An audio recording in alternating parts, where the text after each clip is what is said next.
بسم الله الرحمن الرحيم. الحمد لله رب العالمين، والصلاة والسلام على أشرف المرسلين سيدنا محمد وعلى آله وصحبه وسلم.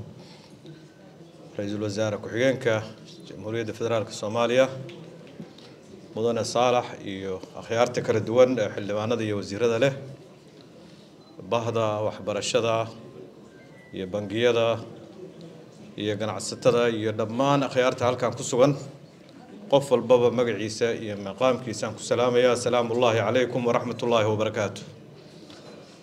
aniga war badan ma dhahayo, ra'iisul wasaaraha ayaan ku soo dhaweynayaa, laakiin waxaan rabaa inaan hambaliyeeyo dadkii dalka joogay baan ka mid ahaa muddadii bangiyadan ay soo kacayeen 20 iyo dhowrkii sano u dambeysay. Saadada waa iyo xildhibaanada waa iyo aniga iyo ragii jaamacadaha Suudaan inta tagay soo noqday Dr. Ibrahim waa la badan yahay caaw ragga halkan fadhiya.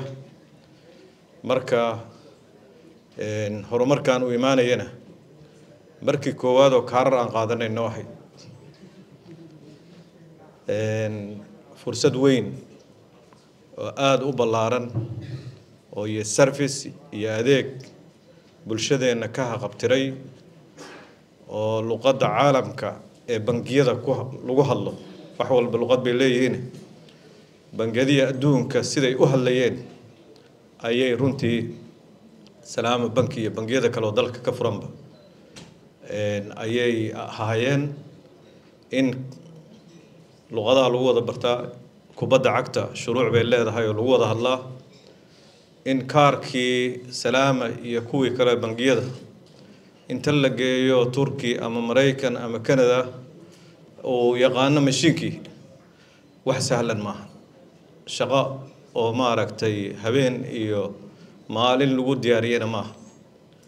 kolley dad waaweyn oo farsamo yaqaanaha iyo heshiisyo waaweyn iyo maaragtay dadaal iyo kharash badan ayaa ku baxay, laakiin annaga naloo fidinayo adeegaas uu nala fududiyaa inaan inta tagno $5 bixino kaarka soo qaadano tartiib maaragtay jeebka inta isaga ridano aad buu noogu fududiyaa arrintaas. marka waxaan ka mahad celinaynaa oo ay tahay inaan ka mahad celino dowladuna sideedaba waxay u taagan tahay bulshadeeda horumarkeeda inay dhiirigelin kaliya ma ahana inay garab istaagto ayay u taagan tahay.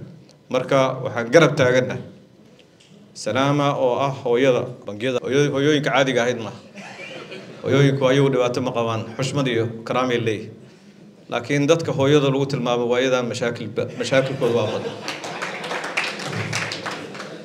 marka inaysan meelshii hooyada inaan meel adag la geyn baan rajaynaynaa oo sidii guddoomiyaha shirwac u codsaday iyo guddoomiye hoosow in bangiyadu adduunka waa u furannay, laakiin innaguna waa inaan isku furannaa.